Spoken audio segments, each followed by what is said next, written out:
สวัสดีทุกท่านผมเข้าสู่เปิดจอรอเรียนและเราอยู่กับอยากขอพี่เจน EP ที่9นะครับผมเรามาดูกันต่อดีกว่าว่าเรื่องราวจะเป็นยังไงแล้วก็เดี๋ยวเรามาพูดคุยแล้วก็รีแคปกันตอนท้ายนะผมไป let's go คิดว่าจะไม่ได้เจอพี่เจนอีกแล้วพี่ขอบคุณนะที่เจนกลับเข้ามาในชีวิตพี่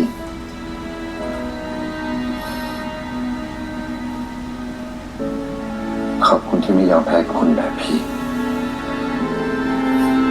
อันนี้เชื่อได้เลยใช่ปะ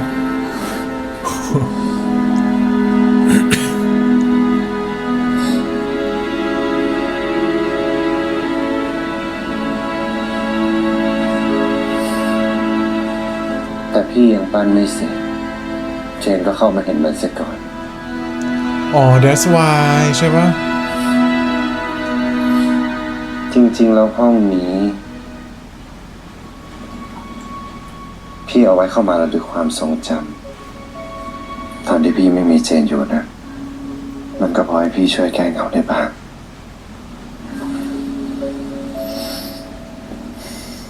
ต่อไปนี้พี่เจนไม่ต้องเหงาอีกแล้วนะเพราะมีเจนตัวจริงอยู่ตรงนี้แล้วไง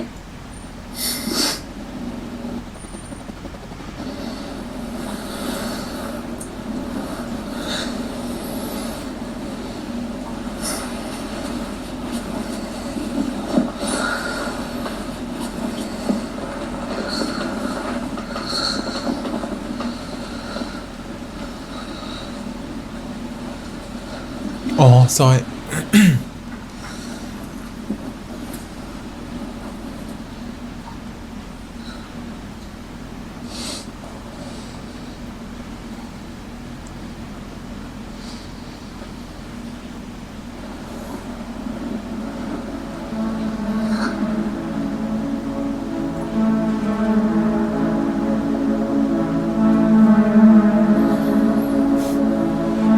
หลังจากนี้พี่จะไม่ยอมให้เจนถอดมันออกอีกแล้วนะ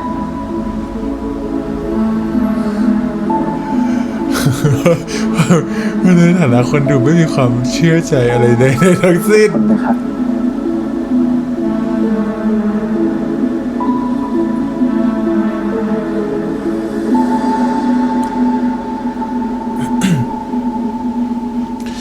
Lead flag bottom color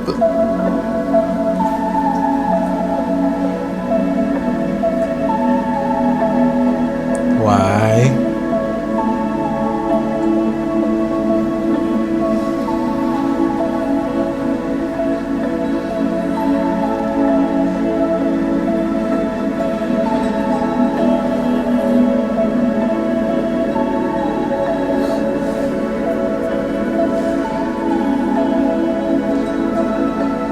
งานบอกว่าจิมมี่จะกลับบ้านได้เมื่อไหร่ล่ะครับ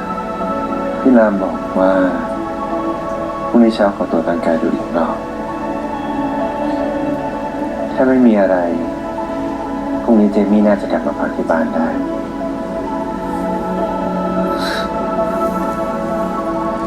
แล้ว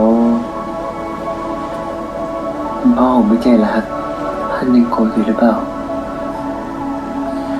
พ่อกับพี่ก็เป็นแบบนี้อยู่ตลอดแหละไม่ได้เป็นความผิดเจนหรอก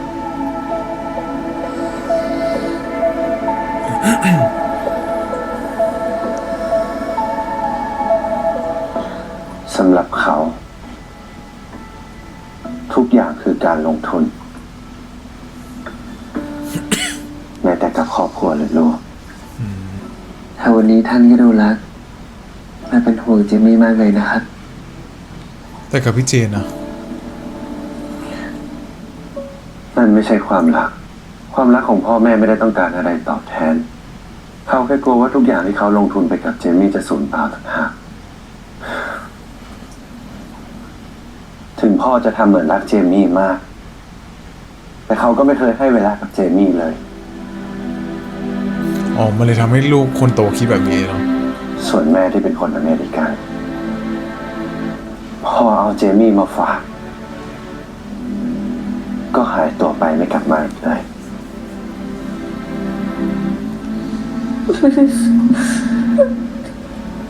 Leave me. อ่า เลยใครมังดิพี่อยากเลี้ยงเจนนี่ให้ดีที่สุด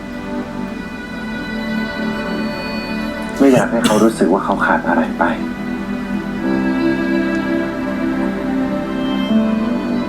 แล้วก็ไม่อยากให้เขาต้องโตมากลายเป็นคนแบบพ่อพี่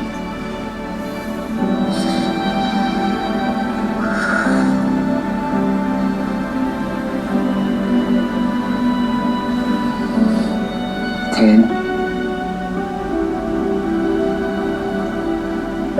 สัญญานะครับ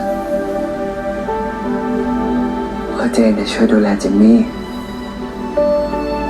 แต่ก็จะอยู่ห่างๆพี่เจนแบบนี้แหละพี่เจนไม่ได้อยู่คนเดียวแล้วนะ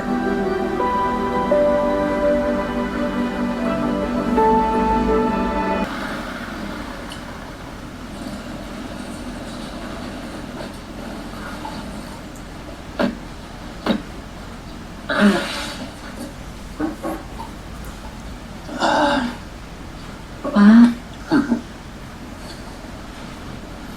คุณลุงคุณป้าสวัสดีครับ สวัสดี สวัสดีค่ะ คุณเจนสบายดีนะคะ ไม่ได้เจอกันนานมากเลย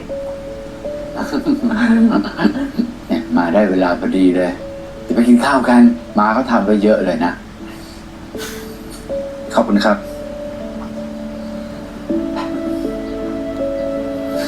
แต่ชีก็ดูสดใสขึ้นนะ พี่เจนใหญ่อะ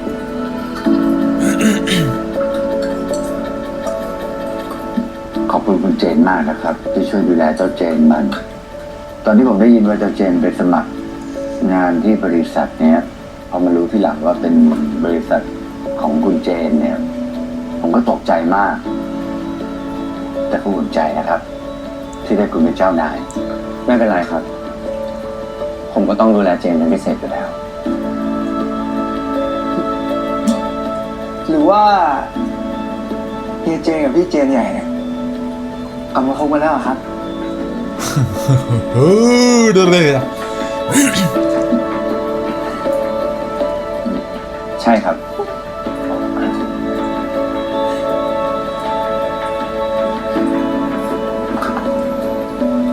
ยังไงมาก็ต้องขอบคุณคุณเจนใหญ่นะคะ ที่ช่วยดูแลเจ้าเจน ถ้าขาดเหลืออะไร บอกมาได้เลยนะคะ ด้วยความยินดีครับ แล้วก็ถ้าทางนี้ใครมีอะไรให้ผมช่วย ผมยินดีช่วยเต็มที่ครับ ครอบครัวของเจน ก็เหมือนครอบครัวของผมครับ เออไปหนึ่งคือพูดเก่งขึ้นเป็นเฟรนลี่มากขึ้น รอยยิ้มแย้มอะไรเงี้ย ขอบคุณคุณเจนจริงๆนะครับ แต่ว่าตอนนี้ครอบครัวของเราเนี่ยไม่ได้มีอะไรแล้วก็ไม่ได้เดือดร้อนอะไรด้วยแค่คุณเจนรับเจ้าเจนมันทำงานเนี่ยมันก็ช่วยได้เยอะแล้วครับ ครับ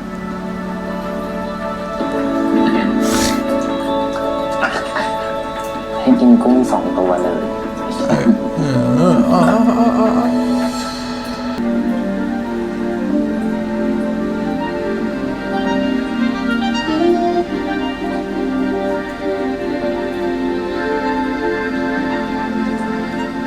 ห้องแคบหน่อยนะครับ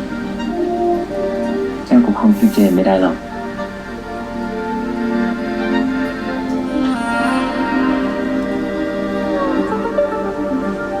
ตั้งแต่ที่พี่เข้ามาในบ้าน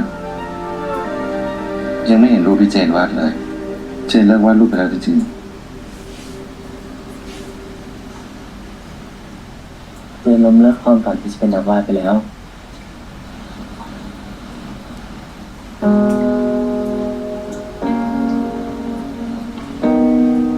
เรื่องนั้นหรือเปล่า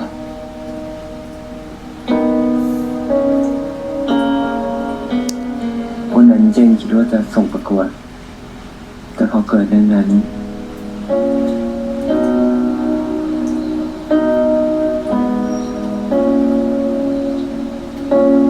พี่ขอโทษ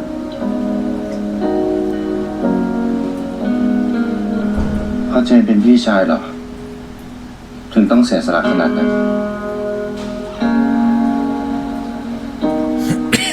เจนตัดสินใจแล้วว่าจะดูแลครอบครัวให้ดีที่สุด ถ้าทุกคนมีความสุข เจนก็มีความสุข ไม่จริงอ่ะ จริงเปล่าน้องดูหน้าดูตา เจนจะแปลกใจเลยล่ะ ว่ามีคนเคยมาขอเฟเวอร์เรื่องความฝันพี่เยอะแค่ไหน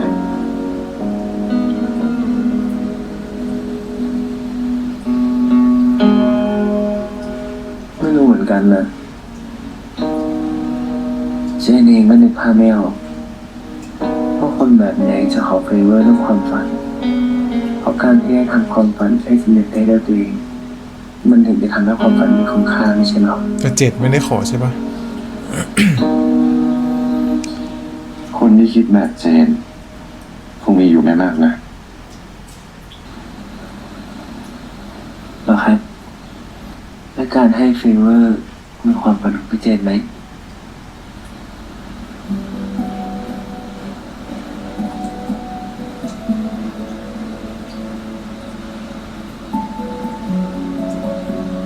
ว้าว แต่ไม่ว่าการ reflection ให้เฟเวอร์จะเป็นความฝันของพี่เจนไหม เจนก็จะอยู่ตรงนี้นะ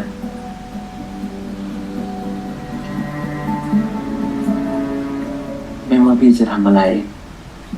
เจนเชื่อในการตัดสินใจของพี่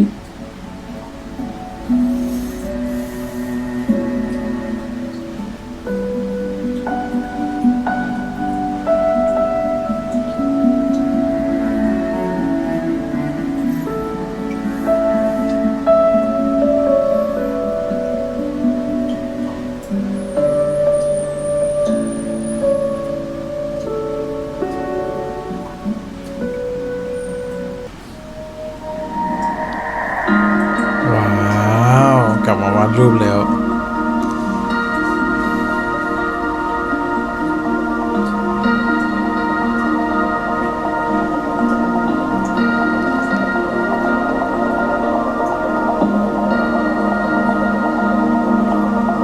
ว่าดูพี่อยู่หรอ ไม่บอก ก็เห็นแล้ว พี่ขอดูหน่อย ไม่ให้ พี่เจนผมไม่ให้พี่เจน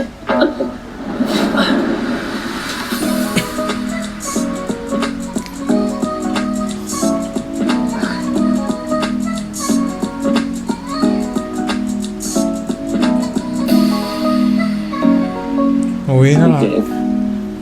ทำอะไร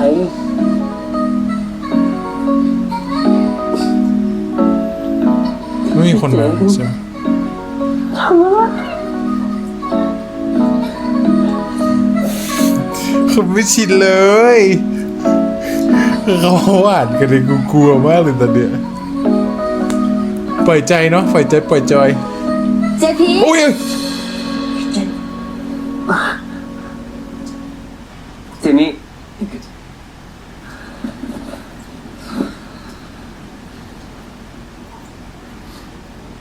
เอาไงต่อทีนะ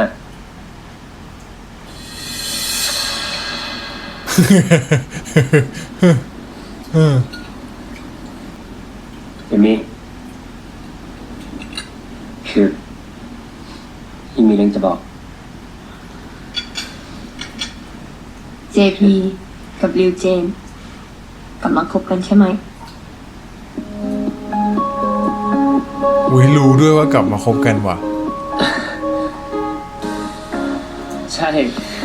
เจนนี่รู้อยู่แล้ว JP สนิทกับริวเจนขนาดนั้น ตัวติดกันตลอดเลย แถมยังแอบมองกันตลอด นั่นแหละเห็นเวลา เจนนี่รู้อยู่แล้วเหรอ รอดพ้นสายตาฉันไปได้ยัง ไม่ ไง ใช่แค่เจมี่นะป้าเมย์ คนในบ้านเกือบจะรู้กันหมดแล้ว เขาฮอปกันทั้งวงการค่ะ แต่เจมี่ไม่ยอม JP อย่ามาแย่งริวเจนจากเจมี่นะ เจนนี่ทำอะไร ขึ้นไป เจนทำอะไรจะแสบ ค่อย อะไรเนี่ย ๆอย่ามาใกล้นะ อย่าเข้ามานะเฮ้ย เอาไป โอ้ยพี่เขาขึ้นไป ครอบครัวสุขสันต์เนาะ หลังสิ ฮั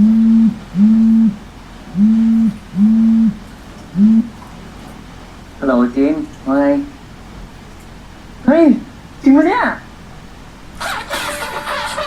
ไอดอล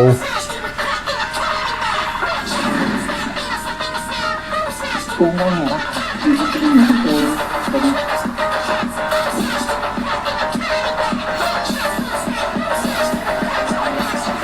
คนไหนคนนี้ปะ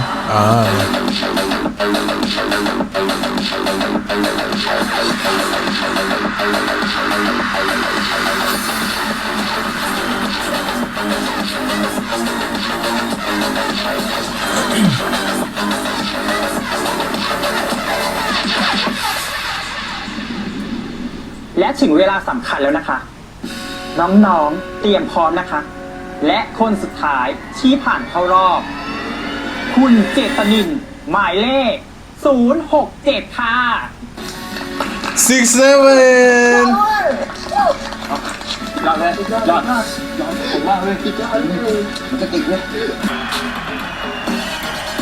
ว้าว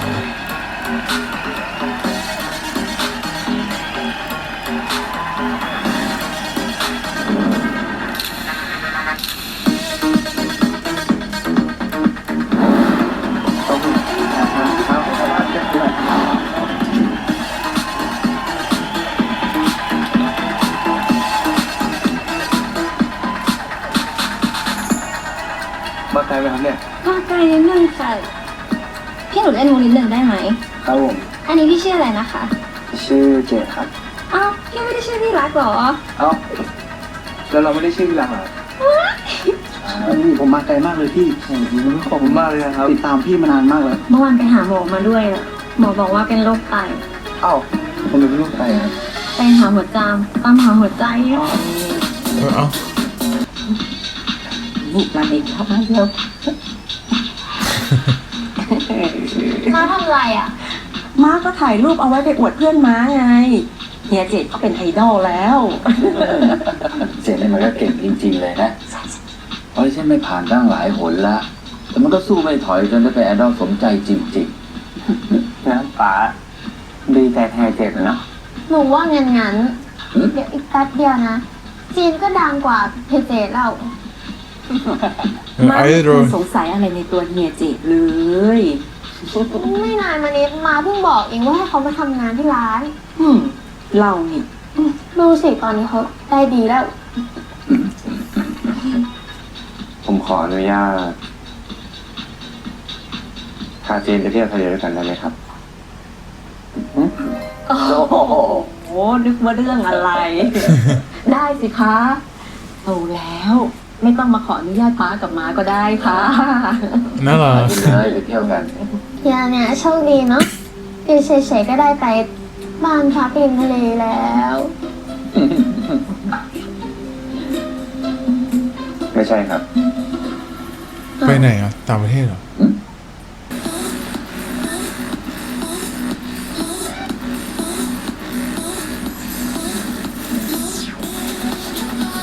ว้าว เป็นไง ชอบไหม เหมือนเดียวกันคนละโลกกับชีวิตเจนเลยอ่ะเปิดฝันเยอะเลย อ๋อ ล่องเรือยอช คิดอะไรอยู่ล่ะเจน คิดเรื่องความฝันอะ เขาเรียกเจนใช่ไหม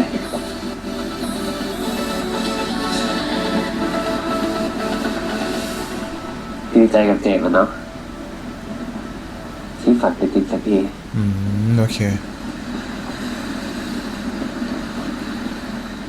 เจนทำดีแล้ว เจนต้องดูแลป้ามากับน้องๆถ้าไม่มีเจน เจนคงทำตามความฝันไม่ได้ โอ้โห ต้องเสียสละเหรอ ใช่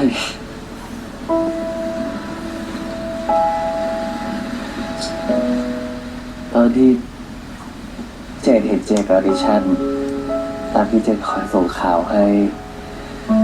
หรือว่าตอนที่ได้ช่วยจีไลฟ์ติ๊กต็อกทุกครั้งเจนมีความสุขมากเลยนะ ที่ได้คอยซัพพอร์ตให้พวกเขาได้ทำตามความฝัน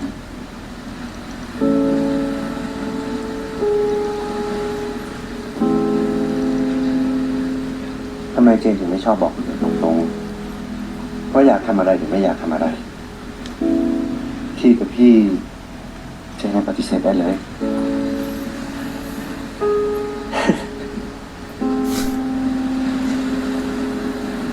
จึกๆเล็กน้อย คงเพราะ แต่มันก็แฝกอะ กลัวว่าตอนที่ปฏิเสธไปแล้วจะถูกเกลียด ล้ำลึก แต่ อยู่ กับ นะ พี่เจนเป็นตัวเองได้เต็มที่เลย ในด้านที่ดีเหรอ ก็คงไม่ได้หรอกนะ อย่างพี่เองศัตรูกันเยอะแยะ อย่างพี่เจนก็คนเกลียดเยอะไป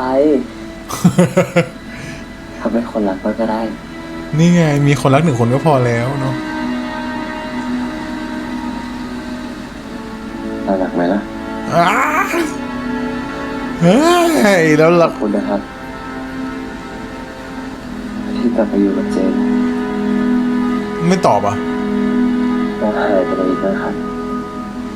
ไม่ตอบ ผม อ่ะ ไม่อยากตื่นมาไปเจอที่เหมือน5 ปีก่อนแล้ว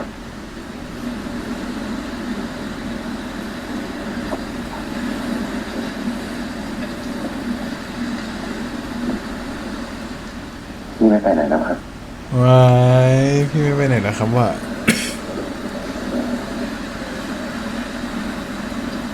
ก็มันคงทนไม่ไหวเป็นเธอฉันอดใจไม่ไหว ก็มันร้ายก็เธอ is you ก็มันรักกับเธอ is you ปล่อยทั้งหัวใจ for you ยิ่งเริ่มที่รักเธออย่างนี้หยุดรักเธอไม่ได้เลย มันเก็บงำความสะสม5 ปีที่ผ่านมาใน EP นี้หมดเลย AR จูบกันอยู่อย่าง ใครก็พอว่าเธอ เอาเลย ไม่เคยจะแค่อะไรผ่านฝันยิ่งด้วยสัมผัสหัวใจของเธอข้างในใจของฉันอยู่อะไร แต่พี่เจนก็ดูเป็นผู้ใหญ่จริงๆเนาะที่สามารถดูแลเราได้อะไรเงี้ยเป็นพี่โตๆอะไรเงี้ยน่ารักดี สายตาที่เธอมองมาลองที่พัด น้อยเลย ให้ฉันรู้สึกที่เธอบอกรักฉันทุกวันทุกคืนที่จริงแค่คิดจะบอกแต่หัวใจให้ฉันลอยแค่ฝันไม่รักเป็นแค่ stuck now ก็มันคงจะ อยู่อย่างนั้น เป็นแต่ฉันอดใจไม่ไหว ไป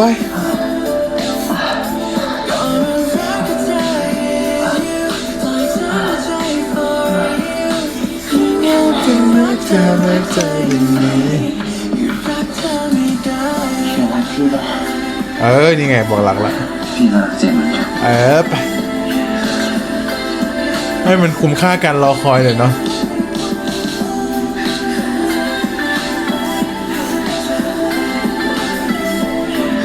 แล้วเดี๋ยว EP หน้าเศร้าอีกปะเนี่ย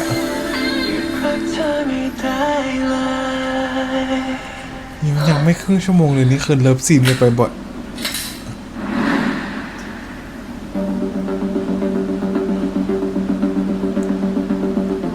กิจกรรมอุ๊ยว้าว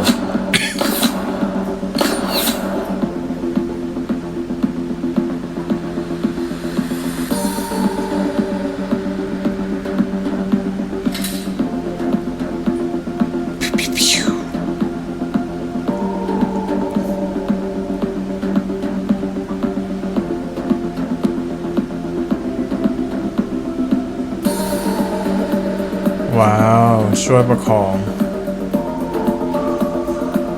ไหนว่าอยากลองเรียนอีกวันนี้ทำไมยังกลัวอยู่อีกล่ะ ก็ไม่เคย ให้เวลาเจนหน่อยสิ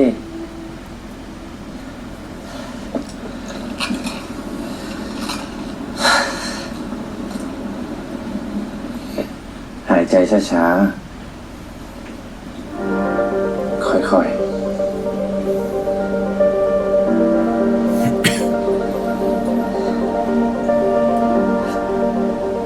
ปังปังปังปุ้ง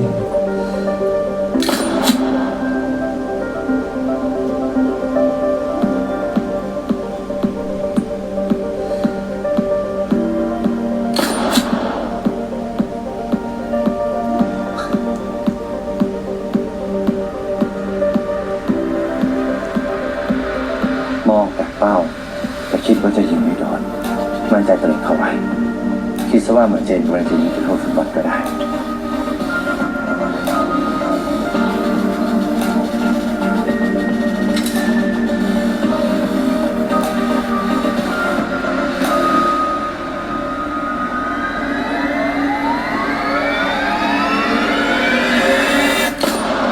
กลางเลยปะ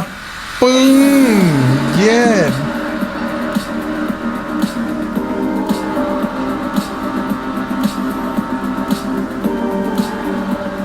เก่งมาก เขาแน่อยู่แล้ว ทีนี้พี่ไม่ต้องจ้างมาริการนะมันเนี่ยมีแค่เจนก็พอแล้ว ไม่ต้องเลย เจนแค่ยิงปืนในสนามเรื่องธุรกิจของพี่อะเจนขอไม่ยุ่ง พี่รู้แต่อย่างน้อยเจนก็ต้องฝึกไว้บ้าง เราไม่รู้เลยว่าวันไหนเราจะเกิดเรื่องไม่คาดฝันขึ้น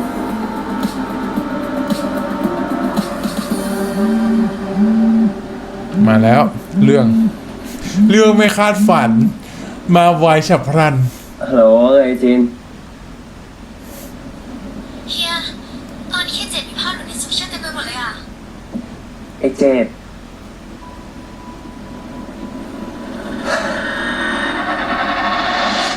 คุณผู้ชมครับ อ๋อ รายการของเราในวันนี้นะครับ เป็นเรื่องราวของไอดอลทีป๊อปที่มีโลกหลายใบและตอนนี้เขาอยู่กับเราในรายการแล้วครับสวัสดีครับน้องเจดสวัสดีครับสวัสดีครับ เป็นไงบ้างกับข่าวที่เกิดขึ้นน้องเจดมีอะไรจะแก้ตัวไหมครับ ไม่มีหรอ ทั้งหมดเป็นความผิดของผมเองครับ แต่ผมไม่ได้คบซ้อนเลยนะครับ แต่ละคน ผมคบในช่วงเวลาที่ต่างกัน อย่างสุดท้ายครับ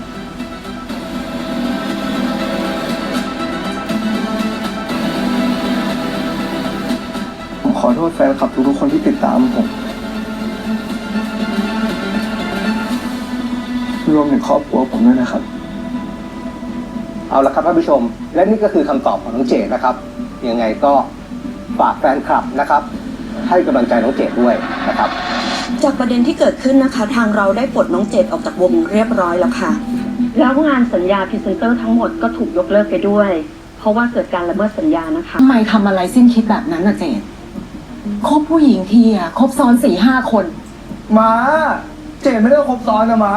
แล้วเจดก็ยังไม่ได้คบกับใครเลยมาเจดแค่คุยเล่นๆเฉยๆอ่ะ แต่แกก็ต้องระวังตัวหน่อยสิเพราะเป็นคนดังอะใครๆมันก็อยากเข้าหา เนี่ยแต่ร้านขายของในจีนอ่ะ มีแต่คนมาทัวร์ลงเต็มไปหมดเลย เพราะเขาไปสืบมาว่าจีนเนี่ยเป็นน้องสาวของพี่เจด ทุกคนหยุดพูดเหมือนเป็นความผิดเจดคนเดียวได้ไหม แล้วมันไม่ใช่ยังไง ทั้งหมดที่เกิดขึ้นเนี่ย ก็เป็นเพราะเฮียคนเดียวนั่นแห พอ ละ ก่อนได้ไหม ตอนนี้เราต้องช่วยกันหาทางออกอีก มึงทำตัวดีๆดีหมอนี่ ความลับแตกแน่เลย เจดช่วยเจดด้วยนะ เจดไม่รู้จะเอาปัญญาจากไหนมาหาเงิน10 ล้านไปจ่ายเขาอะ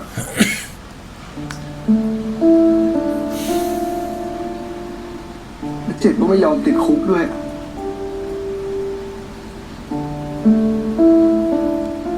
หรือจะให้เจดทำเฟเวอร์ก็ได้ ไม่ได้นะเจด แล้วเฮียคิดวิธีอื่นจะหาเงินมาจ่ายค่ายได้เหรอ เงินตั้ง10 ล้านเลยนะเฮียแล้วพี่เจนก็เคยบอกด้วยว่าถ้ามีอะไรให้ช่วยก็บอกได้ เคยตัวละมึงเนี่ย อีกอย่าง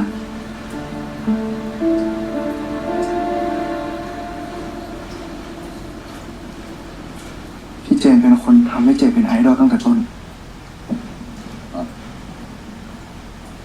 กูว่าละ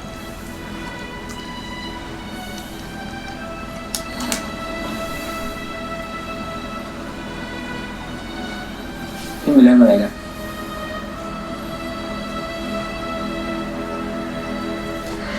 เช่นลืมโน้ตบุ๊กอะเดี๋ยวขอไปเอามาเพิ่งนะ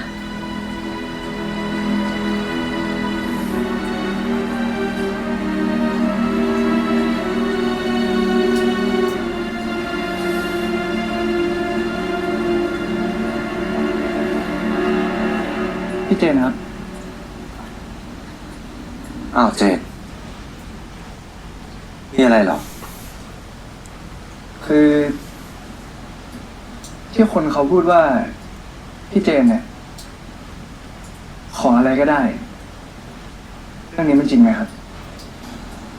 ขออะไรก็ได้ แต่ต้องมีข้อแรกเปลี่ยนที่เท่าเทียม แล้วเฟเวอร์ครั้งนั้นคือแลกกับอะไรอะ งั้น เจดขอให้เจดออดิชั่นผ่าน เจดอยากมีโอกาสที่จะได้เป็นไอดอล มันคือความฝันของเจด ไม่ได้ ทำไมล่ะครับ เพราะเจนเป็นน้องของเจน คนที่มาทำเฟเวอร์น่ะ ไม่เคยจบด้วยดีเลยสักคน พี่ไม่อยากให้เรื่องแบบนั้น ต้องมาเกิดกับน้องของคนที่พี่รัก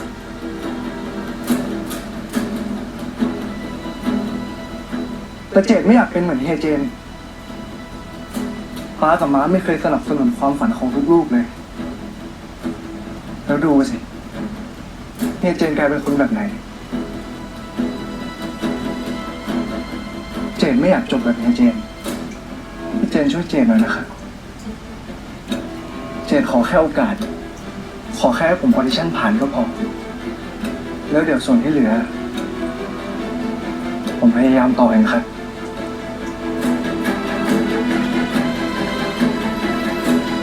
เฮ้ย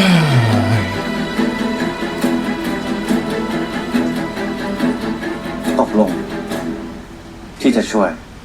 แต่ แต่อะไรครับ ถ้าเจนไม่ต้องมาตอบแทนอะไรพี่นะ พี่จะไม่ถือว่านี่เป็นการทำเฟเวอร์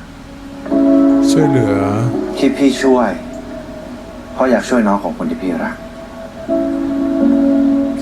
เรื่องสำคัญขนาดนี้ทำไมพี่เจนไม่บอกเจน นี่เป็นน้องชายเจนนะ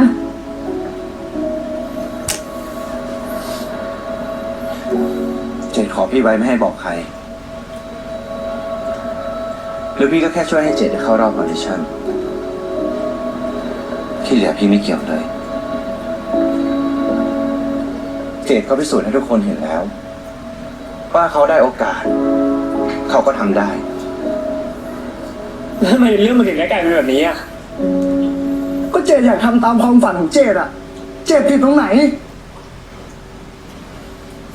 เฮียน่าจะเข้าใจ ป้ากับม้าก็บังคับเฮียเหมือนกัน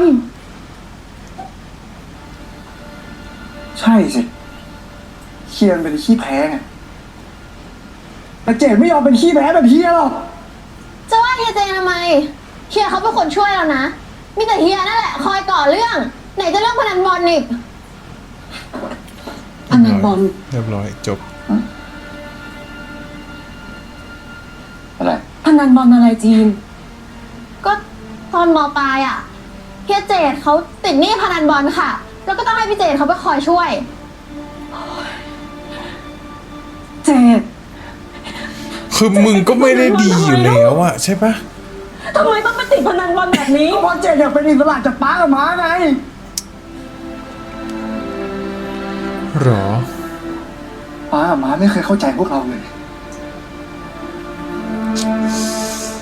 ไม่เคยให้โอกาสพวกเราเลือกชีวิตของตัวเองเลยด้วยซ้ แต่ยูก็ได้ทำนะ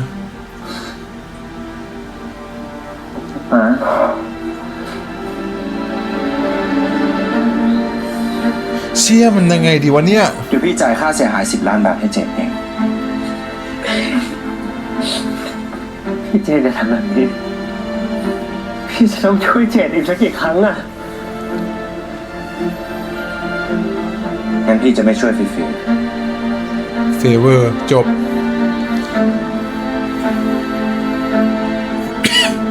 เอาล้านไปเหรอ ๆพี่จะซื้อบ้านหลังนี้พร้อมร้านขายยา ในราคา10 ล้านบาท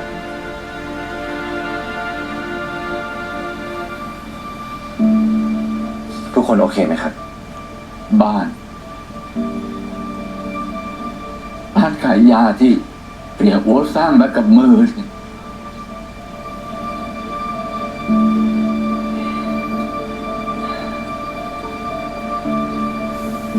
พี่เจนกลับไปก่อนนะขอเวลาให้ครอบครัวเราคุยกันหน่อย โอ้ยคือถ้ามึงดีหน่อยกูจะไม่ว่าอะไรเลยนะ เรื่องครอบครัวก็เข้าใจได้แหละ แต่ว่าสุดท้ายแล้วอยู่ก็ได้ทำปะคนมีมุมมองยังไงบ้างอะ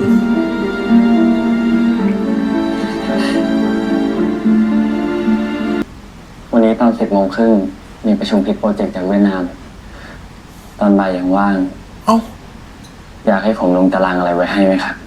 เอ้า ไม่เป็นไร วันนี้เอาแค่นี้แหละเจน ได้ครับ เอ้า เจน ครับ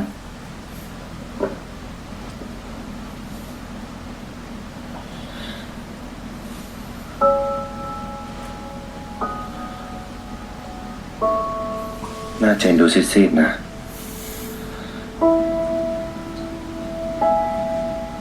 ไม่สบายหรือเปล่า เปล่าครับ ผมสบายดี เหนื่อยไหม วันนี้พักก่อนก็ได้นะ เดี๋ยวเลิกงานพี่ไปรับเจมี่เอง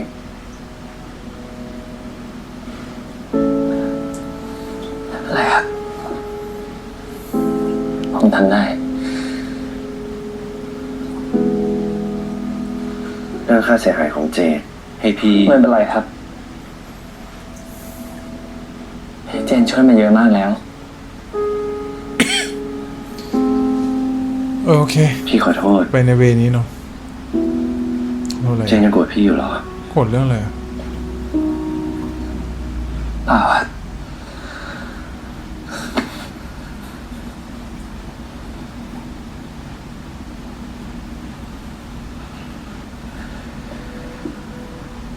พี่เจนผมมีงานต้องทำ งานอะไร เจ้านายอยู่นี่ทุกคน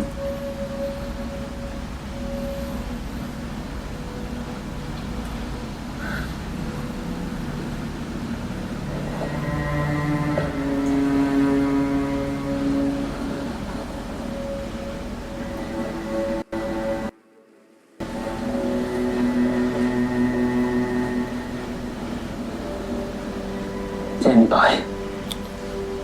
แต่ทำไมเขาไม่เห็น พี่ไม่ปล่อยจนกว่าเจนจะหายงอนพี่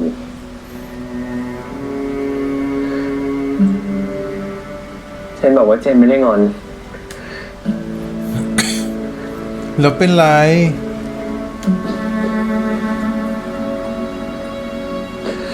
ไหนเล่าสิเหนื่อยเหรอ งั้นให้พี่กอดเจนแบบนี้ได้ไหม คือพี่เจนไม่ปล่อยแล้วนะตอนเนี้ย คือเขาสู้สุดใจ น้องอาจจะเครียดนะ แต่ว่าแบบเฮ้ย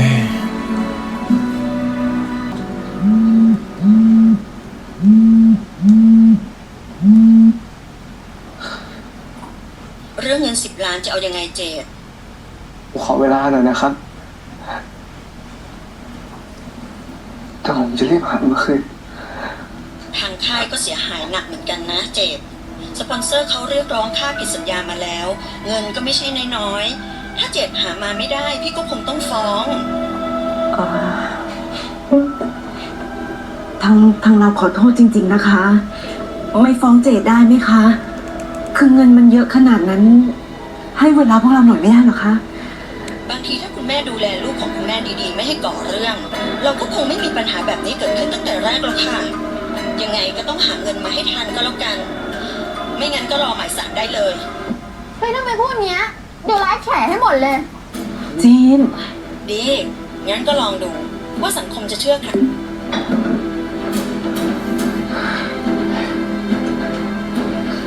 ใจเย็นนะจีนเดี๋ยวเรื่องมันจะยุ่งไปกันใหญ่นะ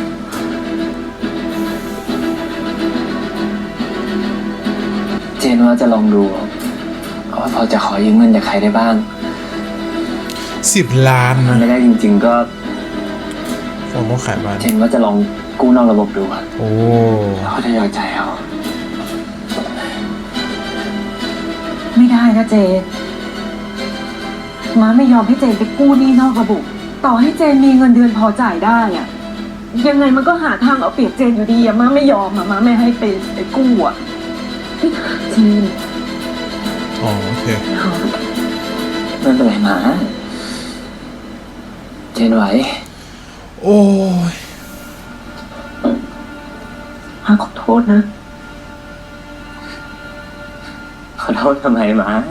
ทำเพื่อตัวเองบ้างน้อง ทุกอย่างที่เจนทำเจนเต็มใจนะ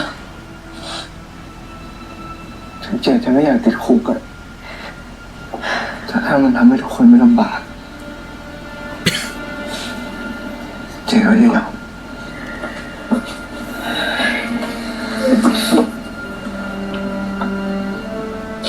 เตียโอ้ขอโทษจริง ใคร ๆรักษาร้านนี้ไม่ได้จริง เขาก็จะให้อยู่นี่อยู่หรือเปล่า เขาจะซื้อเฉยๆหรือเปล่า ๆ ไม่ต้องไปยืมเงินใครหรอกเอาร้านป้าไปขายเถอะบ้านยอมแล้ว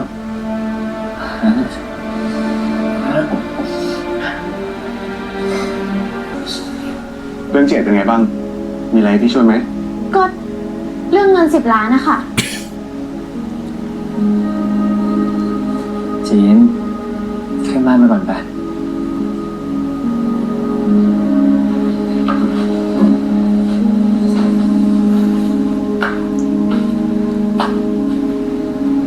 เจนไม่ต้องเป็นห่วงนะ เดี๋ยวพี่จะหาทางช่วย พอดีพี่รู้จักกับรุ่นพี่ที่เขาเป็นนักลงทุนหลายคนน่ะ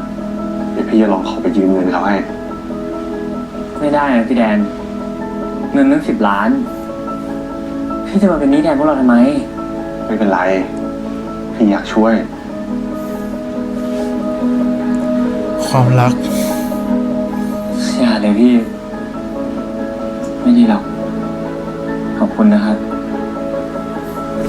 แต่น้องก็สู้อยากสู้ด้วยตัวเองเนาะ เจ๊ เข้าใจได้โอ้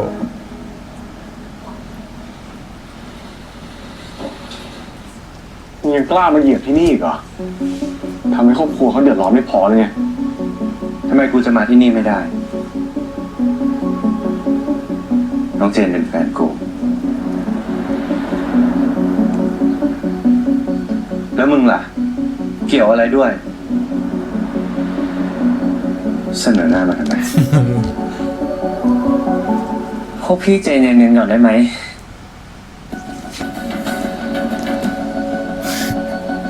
เสนอหน้ามาสมัย พี่แดนกลับไปก่อนเถอะนะครับ ปะอันนี้ก็เซียว เจนมีเรื่องสำคัญจะคุยกับพี่เจน น้องเจน น้องเจนยังจะให้มันช่วยอีกเหรอ ลืมไปแล้วเหรอว่ามันทำให้น้องเจนลำบากแค่ไหนอะ โอ้ย ไปไกลๆค่ะ พี่กลับไปก่อนเถอะ เจนขอ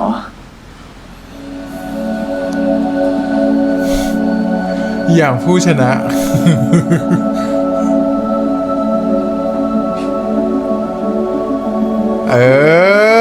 ไปพ่อกู ไม่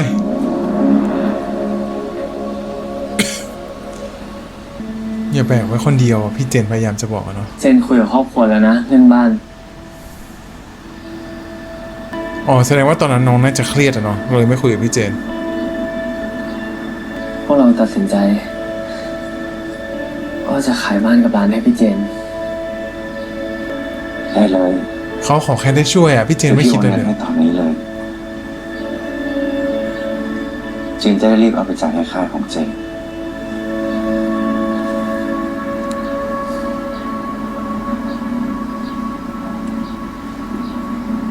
แล้วเดี๋ยวพี่ให้คนเตรียมเรื่องซื้อขายบ้านให้ที่หลังนะ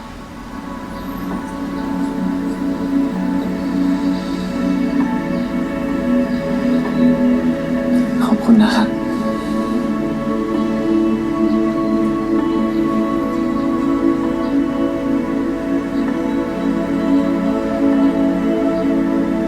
แต่เจนกับครอบครัวยังอยู่บ้านหลังนี้ต่อได้นะ เช่นคุยกับป้านานแล้ว แค่นี้พี่เจนก็ช่วยพวกเราเยอะมากพอแล้วครับเราไม่มีหน้าอยู่ต่อ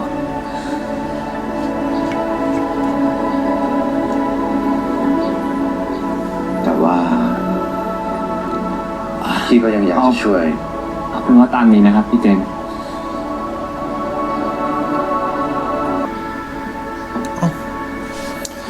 ยังไงวะเนี่ยไม่เข้าใจละในความรู้สึกกูต้องรู้สึกยังไงวะเนี่ยไปนั่นแหละ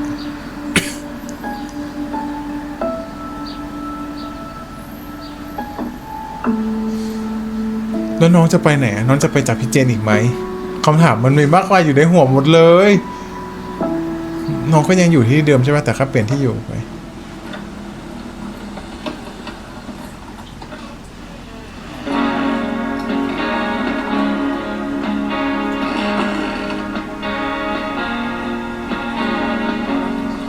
ตาระวังนะ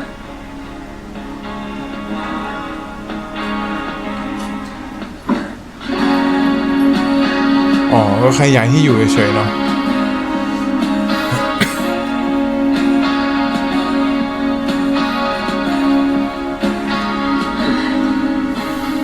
เราเหลือกันแค่นี้แล้วเหรอป้า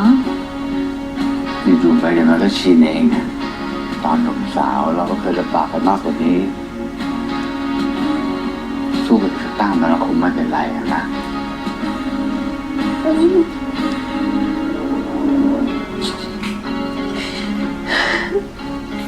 ไว้จีนได้เงินไลฟ์งวดหน้ามาแล้ว เดี๋ยวไปซื้อของมาเพิ่มให้นะคะ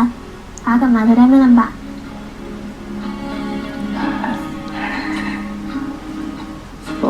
มาเป็นไรนะ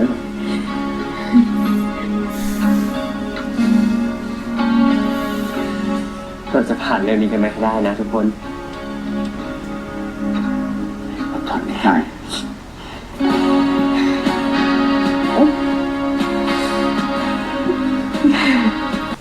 ชินจะไปไหน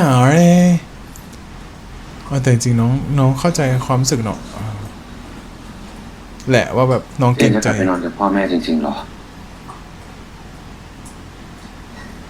ที่บ้านต้องการซัพพอร์ตอะเนาะ ใช่ครับ เจนตัดสินใจแล้วว่าจะกลับไปดูแลครอบครัวของเจน แต่เช่นเจนนี่พี่เจนไม่ต้องห่วงนะครับ เจนจะยังทำงานเหมือนเดิม เพราะเจนต้องหาเงินช่วยที่บ้านใช่ไหม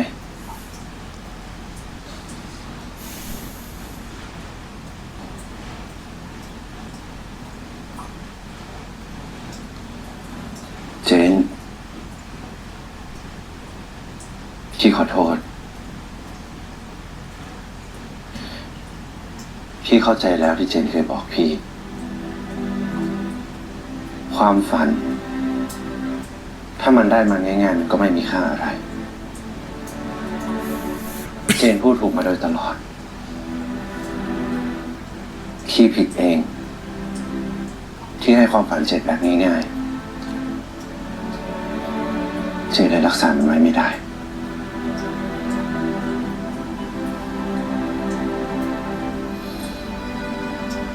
ถึงพี่จะไม่ได้เรียกร้องอะไรตอบแทน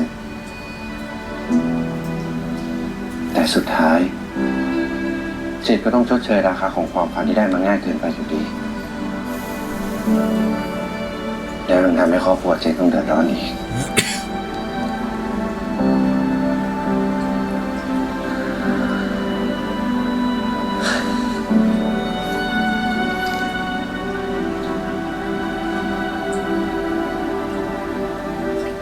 พี่ขอร้องละให้พี่ได้ไถ่โทษเถอะ เจนยอมรับบ้านของครอบครัวเจนเป็นไปเถอะนะ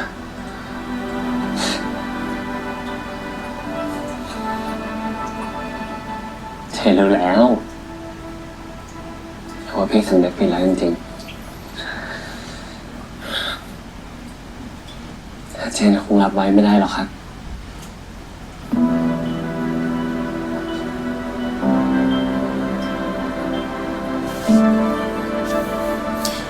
ทำไมพี่ไม่เข้าใจทำไมเจนถึงไม่ยอมให้พี่ช่วยเราเป็นแฟนกันไม่ใช่เหรอเจน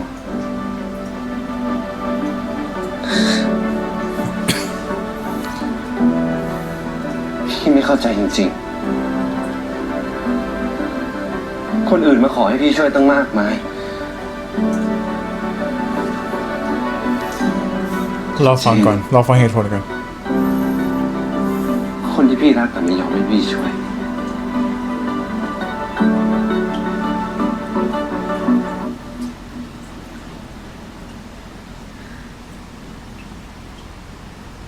พอเจนรักพี่ไงเจนถึงต้องพิสูจน์ว่าเจนเหมาะสมที่จะเป็นคนรักของพี่ไม่เหมือนคนอื่นที่เข้าหาพี่ด้วยจุดประสงค์อื่นเพลงนี้มาอีกแล้ว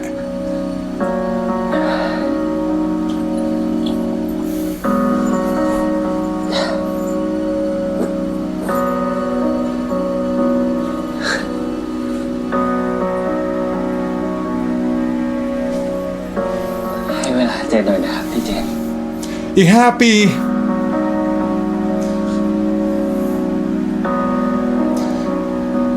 เจน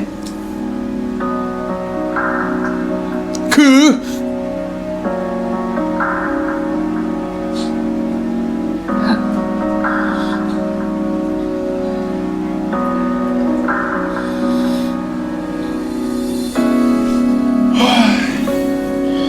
แล้วรอบนี้จะเป็นพี่เจนป่ะที่ตื่นมาแล้วไม่เจอเจนเล็กอะ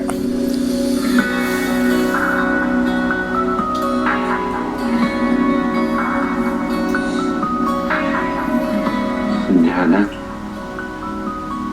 ว่าจะกลับมาหาพี่ โอ้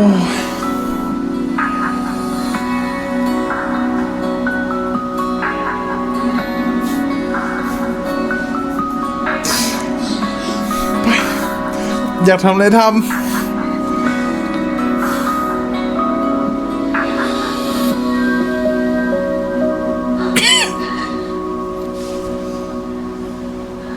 สุดท้ายก็เป็นฉันเองที่ได้ไม่รักเธอต้องเสียน้ำตาให้ความเชื่อใจที่ว่ารักกันเพราะเธอแค่พูดไปงั้นเองเพราะที่เธอทำให้ฉันเจ็บเราที่ฝันเพราะเธอก็ทำให้ฉันบอกว่ารั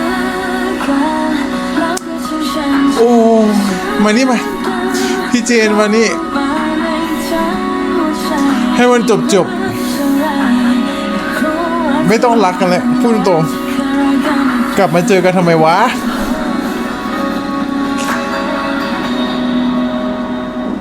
คุยอะไรอยู่เหรอครับเจนสิบอกว่าจะดรอปเรียนแล้วออกไปทำงาน เจนอยากรับผิดชอบในสิ่งที่เจนทำแล้วเฮียคิดว่าการที่เฮียทำแบบเนี้ยพี่เจนจะมีความสุขจริงๆหรอ เจนยังงอนพี่อยู่เหรอก็แล้วแต่ท่านซิลนะครับเลขาอย่างผมจะเถียงอะไรได้ วันนี้ทางร้านเราเนี่ยจะมีการแสดงโชว์สุดพิเศษด้วยนะครับ ทำไมพี่เจนใหญ่ไม่ใช่เหรอวะ อุ้ยตัดผมใหม่ปะ พี่ขอโทษทุกเรื่องทั้งหมดคืนดีกับพี่นะเจนคือความฝันใหม่ของพี่ ไม่เจนเล็กดูเปลี่ยนไป ก็มันคงทนไม่ไหว กูทนไม่ไหวแล้วแหละตอนเนี้ยนี่นะหรือความรัก ถ้ามันจะรักกันอย่างนี้ก็ไม่ต้องรักกันไม่ต้องมาเจอกันแล้วบอ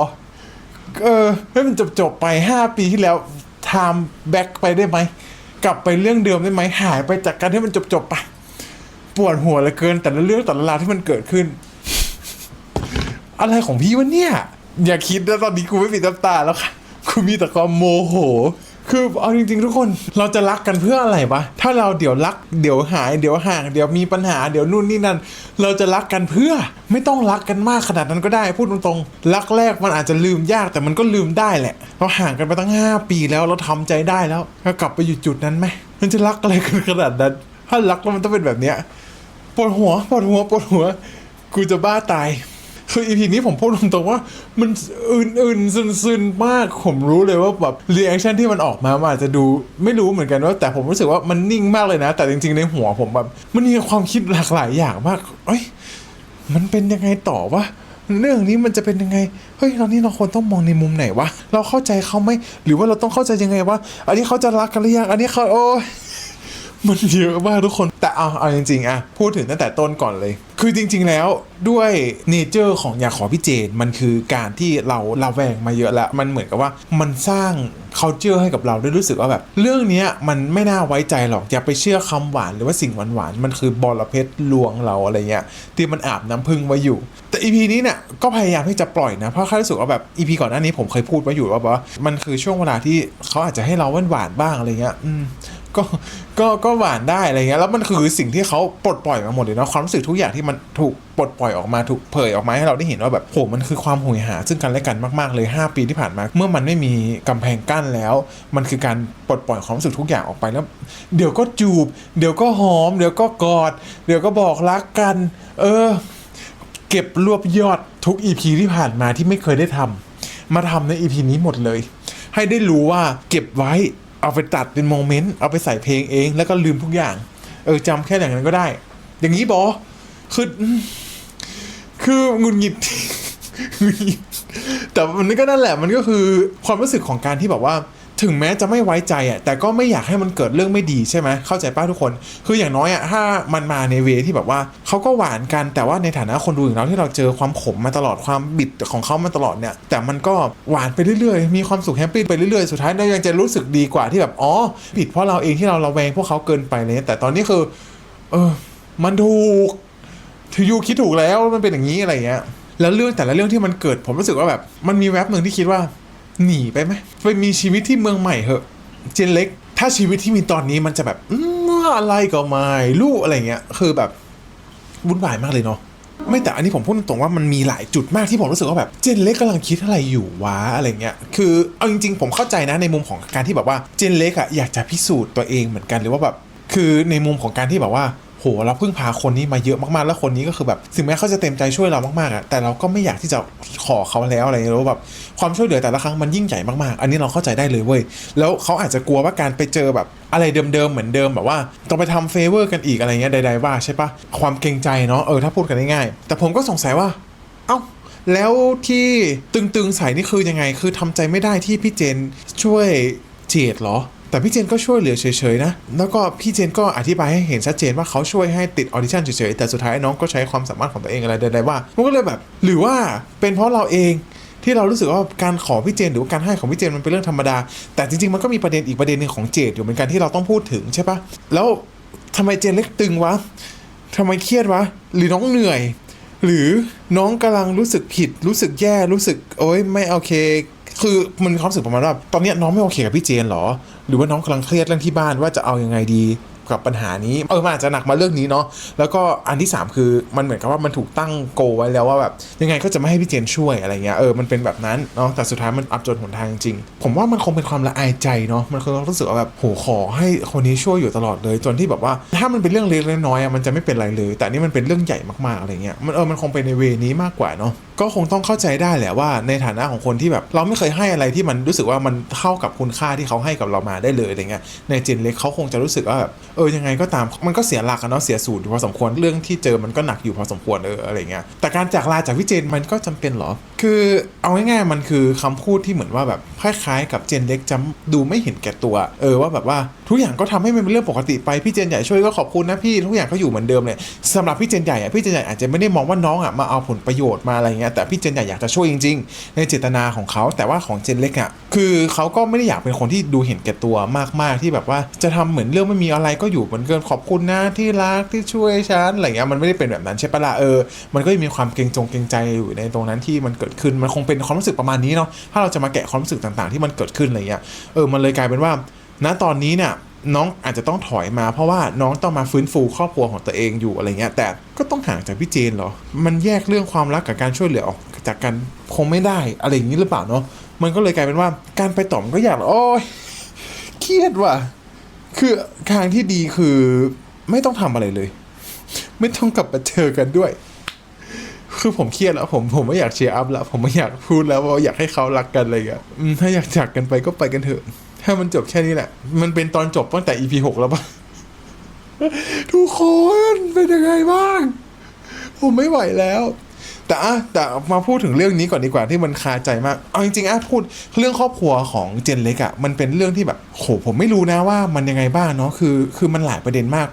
ทุกคนอาจจะมีประเด็นที่ทุกคนเข้าใจต่างกันหรือว่ารู้สึกต่างกันเนาะแต่ในมุมผมแชร์อย่างนี้ก็แล้วกันว่าถ้าเริ่มตั้งแต่เจนเล็กเนี่ยที่เขาพูดถึงว่าแบบเฮ้ยเขาช่วยซัพพอร์ตคนที่บ้านเนี่ยนั่นก็คือความสุขของเขาแล้วผมว่าจริงๆแล้วมันก็ไม่จริงเนาะเพราะว่าในตาของเขามันจะมีความรู้สึกบางอย่างที่มันเกิดขึ้นว่าจริงๆแล้วเขาก็ไม่ได้รู้สึกอะไรแบบนั้นแหละเขาก็ยังคิดถึงอะไรความฝันของเขาที่เขาไม่ได้เป็นนักวาดอะไรเงี้ยมันเป็นเพราะว่าการต้องยอมรับโชคชะตาเนาะในการดูแลครอบครัวของเขาด้วยเหมือนกันหรือว่าแบบปัญหาอะไรในบ้านอะไรเงี้ยเราก็เข้าใจได้แต่มันก็มีบั๊กหนึ่งที่มันเกิดขึ้นก็คือน้องชายของตัวเองที่สร้างปัญหามาตลอดไม่เว้นแต่ละวันคือเคสของเจนนะมันทำให้ผมได้เข้าใจคำหนึ่งว่าทุกความฝันมันมีราคาที่ต้องจ่ายจริงๆเนาะคำที่พี่เจนใหญ่พูดอะเมื่อเราได้อะไรมาง่ายๆมันแบบมันทำให้สิ่งนั้นไม่มีคุณค่าคำพูดจากเจนเลยที่เจนใหญ่ออกมาพูดอีกครั้งหนึ่งผมว่าน้องมันไม่เห็นค่าของสิ่งที่น้องเคยได้มาเพราะมันได้ง่ายมันแบบเขาเรียกว่าเคยตัวแล้วแบบได้ใจอะไรเงี้ยสำหรับเจนอะเรารู้สึกว่าแบบมันติดอยู่ที่ตรงนี้ที่เดียวเลยเว้ยเพราะว่าก่อนหน้านี้ที่พนันบอลพี่เจนใหญ่ก็ช่วยแล้วพี่เจนเล็กของนางเนี่ยก็ไปขอทำเฟเวอร์แล้วแบบต้องชีวิตพังทลายของตัวเองไปหมดเลยใช่ปะล่ะแล้วแบบเฮ้ยน้องมันก็รอดมันก็สบายเคยตัวก็มาขอเป็นไอดอลอีกทีหนึ่งก็พังเพราะว่าตัวเองไม่พร้อมเนี่ยมันคือความรู้สึกที่ผมรู้สึกเลยว่าแบบบางครั้งอ่ะเราไม่สามารถที่จะเร่งปฏิกิริยาสิ่งที่มันเป็นความฝันของเราหรือว่าแบบเป้าหมายของเราได้อ่ะเพราะว่าเราไม่รู้เลยเว้ยว่าเราอ่ะพร้อมสำหรับเป้าหมายนั้นของเราหรือยังถ้ามันยังมาไม่ถึงแสดงว่าเรายังไม่พร้อมสำหรับมันซึ่งเจดเป็นตัวแทนของการที่ทำให้เราได้เห็นชัดเจนเลยว่าแบบจริงๆยูเห็นไหมว่ายูไม่ได้พร้อมเลยเว้ยสำหรับการมาอยู่จุดนี้ในการเป็นไอดอลเพราะยูยังมีบั๊กหลายๆอย่างที่ยูยังแก้ไขไม่ได้แล้วสุดท้ายมันก็ส่งผลกระทบต่อครอบครัวต่างๆอะไรเงี้ยมันก็คือราคาที่ต้องจ่ายที่เขาไปเร่งปฏิกิริยาสิ่งที่เขาต้องการเนาะความต้องการนิดของคนอ่ะมันมีอยู่แล้วอย่างเช่นเหมือนเราอยากถูกหวย6 ล้านอ่ะถูกรางวัลที่1อะไรเงี้ยมันก็จะใจร้อนแบบถูกหรือยังหรือว่าแบบเราอยากได้อะไรทุกอย่างเราก็จะใจร้อนอยากได้ตอนนี้เลยอะไรเงี้ยมันคงเป็นความรู้สึกแบบนั้นโดยที่เขาลืมไปว่าแบบการอดทนรอแล้วก็การฝึกฝนเพื่อให้ไปถึงจุดนั้นอันนั้นมันคือราคาที่ต้องจ่ายอย่างแท้จริงแล้วเราก็จะได้สิ่งที่มันคู่ควรกับเราจริงๆอะไรเงี้ยมากกว่ามันก็ไม่นึกถึงตรงนั้นเนาะมันเลยกลายเป็นว่าพอเจดอาละวาดอ่ะแล้วเจดก็บอกว่าครอบครัวไม่เคยซัพพอร์ตความฝันเลยอ่ะซึ่งตรงเนี้ยผมแอบรู้สึกว่าแบบผมเห็นด้วยกับคำที่พูดที่เจดพูดนะเห็นด้วยเพราะว่าคำพูดนี้มันทำให้เห็นว่าเจนเล็กก็มีความรู้สึกประมาณนั้นเหมือนกันที่ไม่ถูกซัพพอร์ตหรือว่าแบบครอบครัวก็จะพยายามขัดหลายๆอย่างอันนี้เห็นด้วยนะแต่สุดท้ายแล้วเราก็แค่มองว่าครอบครัวก็ยังเป็นอะไรที่แบบว่าชื่นชมถ้าเขาทำสำเร็จอะไรเงี้ยคือผมมองว่าครอบครัวเนี้ยเขาอาจจะติดในรูปแบบที่แบบว่าพ่อกับแม่นะคงมีความรู้สึกว่าก็ครอบครัวมีธุรกิจอยู่แล้วลูกยังจะไปหวยหาสรรหาอะไรล่ะเพราะว่าเราสร้างให้กับลูกแล้วไงลูกก็ทำไมไม่ทำตรงนี้ล่ะอะไรเงี้ยมันคงเป็นความรู้สึกแบบนั้นหรือเปล่าเขาก็เลยพยายามแบบกีดกันความฝันหลายๆอย่างเนาะแต่สุดท้ายแล้วพอทำได้มันก็ซัพพอร์ตหรือว่าแบบชื่นชมได้ซึ่งมันเป็นสิ่งที่น่ารักไหมมันก็ไม่ได้น่ารักแหละอะไรเงี้ยมันก็ทำให้รู้สึกแบบมันก็มีโมเมนต์เอียงหัวแต่สุดท้ายแล้วผมแค่มองว่าเมื่อมันออกมาจากปากเจดแล้วเนาะมันก็มีความรู้สึกบางอย่างที่รู้สึกว่าแบบมึงก็ไม่ได้ดีนะหนูอะไรเงี้ยหนูไอเด็กนี่อะไรเงี้ยมันก็ความรู้สึกประมาณนั้นเหมือนกันที่แบบว่าเฮ้ยยูก็ทำตัวเองอยู่พอสมควรเว้ยยูจะมาอ้างว่าพ่อแม่เป็นคนที่ไม่ซัพพอร์ตความฝันของตัวเองเลยอะไรเงี้ยคือการที่ยูออดิชั่นไม่ผ่านเนี่ยมันเป็นเพราะอยู่ด้วยไหมแต่ในมุมของเจดเนี่ยเราก็อาจจะเข้าใจในมุมที่แบบว่าเจดอาจจะคิดว่าถ้าพ่อแม่ซัพพอร์ตความฝันสักหน่อยเนี่ยพาเจดไปเรียนเต้นพาเจดไปแบบส่งออดิชั่นอะไรเงี้ยมันอาจจะเป็นความรู้สึกประมาณนั้นใช่ปะคือมันมองได้หลายมุมมากทุกคนผมรู้สึกว่าแบบแต่ด้วยเมสเสจที่เจดพูดออกมาและเจดแบบมีพฤติกรรมที่ไม่ค่อยน่ารักที่ผ่านมาอะไรเงี้ยมันเลยกลายเป็นว่าน้ำหนักของคำพูดอ่ะมันไม่ได้เยอะมากถ้ามันออกมาจากปากเจนเล็กอะไรเงี้ยมันอาจจะแบบในอีกโมเมนต์หนึ่งที่ไม่ใช่เหตุการณ์นี้แต่ว่าเจนเล็กระเบิดลงว่าอะไรเงี้ยมันอาจจะเข้าใจเก็ตฟิลมากกว่าแต่สุดท้ายครอบครัวมันก็ไม่มีใครเพอร์เฟกต์อะเนาะผมมองว่าแบบสุดท้ายทุกคนก็มีในมุมของตัวเองต่างๆมีข้ออ้างข้อจำกัดข้อความคิดของตัวเองทั้งหมดเลยอะไรเงี้ยมันก็เลยกลายเป็นว่าพอตอนนี้เนี่ยมันต้องจากกันไปอีกแล้วเหรอสิ่งที่ผมไม่เข้าใจเลยนะถึงแม้ผมจะทำความเข้าใจมากแค่ไหนถึงผมจะเข้าใจเจนเล็กมากแค่ไหนว่าเขาไม่อยากจะพึ่งพาพี่เจนมากอะไรเงี้ยแต่จะแยกกันทำไมวนกลับมาเรื่องนี้อีกแล้วคือแบบผมรู้สึกว่าแบบเฮ้ยความสุขที่มันก็ลุ่มดอน EP แล้วกว่าจะสุขก็ไม่กี่นาทีสุดท้าย EP นี้ก็มาเสิร์ฟแล้วก็ แฮปปี้หรอมันก็ไม่ก็จากกันไปอีกแล้วผมว่าเอาตรงๆนะถ้ามันขนาดนี้มันบั๊กขนาดเนี้ยก็ให้ไปเคลียร์ตัวเองให้จบก่อนเนาะแล้วค่อยมากลับมาคบกันคือจังหวะที่เจนเล็กจะออกจากบ้านพี่เจนใหญ่คือคิดไปถึงแบบเขาจะถอดสร้อยอีกปะคือเอาจริงๆแต่รอบนี้พี่เจนใหญ่เขาสู้มันเขาไฟกับความรักครั้งนี้มากๆเลยนะเพราะว่าแอคชั่นของพี่เจนใหญ่เนี่ยค่อนข้างที่จะเห็นได้ชัดเจนว่าเขาไม่อยากเสียคนนี้ไปเลยแล้วเขาก็ทุ่มเทกับความรักครั้งนี้เพิ่มมากขึ้นมากๆนะจะไม่ได้เป็นสายที่แบบว่าปล่อยให้ยูเข้าใจหรือว่าปล่อยให้ยูรู้สึกอะไรคนเดียวเป็นการซัพพอร์ตที่ดีอะเจนเล็กมันอาจจะมีความที่แบบว่าน้องซัฟเฟอร์อยู่เนาะกับเรื่องครอบครัวอะไรเงี้ยแต่พี่เจนใหญ่ก็คอยเป็นซัพพอร์เตอร์อยู่พอสมควรนะแต่ว่าสุดท้ายน้องก็รีเจ็คอะเนาะเพราะว่าน้องก็มีคำพูดหนึ่งคีย์เวิร์ดหนึ่งที่มันขึ้นมาก็คงแบบว่าเขาอยากจะดูแลครอบครัวของเขาก่อนอะไรเงี้ยแล้วคำพูดที่ผ่านมานี่มันพูดเล่นๆเหรออะไรต่างๆที่พูดด้วยกัน2คนที่ผ่านมาเนี่ยผมมองว่าแบบบางทีมันทำให้หลายๆคำมันไม่ค่อยมีน้ำหนักเนาะในการพูดสัญญากันหรือว่าการไม่หายไปจากกันหรือว่าการนู่นนี่นั่นอะไรเงี้ยมันเลยกลายเป็นว่าคือถ้าพูดอะไรแล้วทำไม่ได้ก็ไม่ต้องพูดอะไรเงี้ยเก็ตฟิลปะมันก็เลยแบบไปเคลียร์กับตัวเองก่อนให้หมดเลยจะเอายังไงกันแน่อะไรเงี้ยคือผมก็ไม่รู้นะว่าผมโดนพี่เจนใหญ่กำลังทำให้เราเห็นในมุมมองอะไรหรือเปล่าหรือว่ายังไงก็ตามแต่ผมก็แค่มองว่าตอนนี้พี่เจนใหญ่ก็ชัดเจนมากๆพอทุกอย่างที่มันออกมาที่เขาทำอ่ะอย่างเช่นการไม่ทำเฟเวอร์กับครอบครัวที่เขารักครอบครัวของแฟนนะเนาะแล้วคอยดูแลคอยช่วยเหลืออะไรเงี้ยคือสำหรับเขามันอาจจะเป็นเรื่องเล็กน้อยหรือว่าแบบเรื่องที่แบบไม่ขนาดมือพี่หรอกอะไรเงี้ยทำไปได้แต่ว่าสำหรับเจนเล็กรู้สึกผิดแต่ว่าไม่รู้เนาะว่ามันแบบคือไปเคลียร์กับทุกอย่างผมว่ามันจบแค่นี้เลยทุกอย่างทุกสิ่งคือต้องเคลียร์กับตัวเองแค่ไม่เก็ตว่าแบบเราต้องแยกทางกันด้วยหรออะไรเงี้ยแค่มองว่าเรื่องนี้มันไม่น่างอนเลยนะมันเก็ตฟิลได้ผมไม่รู้เหมือนกันนะผมว่าผมคิดถูกไหมทุกคนแชร์มุมมองของทุกคนได้สำหรับผมว่าแบบเจตนาของพี่เจนใหญ่อะมันชัดเจนมากว่าเขาอยากช่วยเหลือซัพพอร์ตจริงๆอะไรเงี้ยแล้วสุดท้ายมันคือความสามารถของน้องจริงที่น้องสามารถอยู่ในวงการนั้นได้อะไรเงี้ยก็ไม่รู้แหละเนาะก็รอดูต่อไปก็แล้วกันคิดมากมายก็ปวดหัวผมพูดตรงๆก็ประมาณนี้ก็แล้วกันทุกคนใน EP นี้ก็อื่นๆเครียดมากตอนนี้ผมปวดหัวมากผมพูดตรงๆก็เอาไว้ดูก็แล้วกันว่า EP ต่อไปจะเป็นไง EP นี้ก็ประมาณนี้ก็แล้วกันทุกคนดูแล้วเป็นยังไงก็สามารถคอมเมนต์พูดคุยกันได้นะครับแล้วก็เดี๋ยวเราไว้เจอกันใหม่ใน EP ต่อไป EP นี้ขอลาทุกคนไปก่อนนะครับผมสวัสดีครับบ๊ายบาย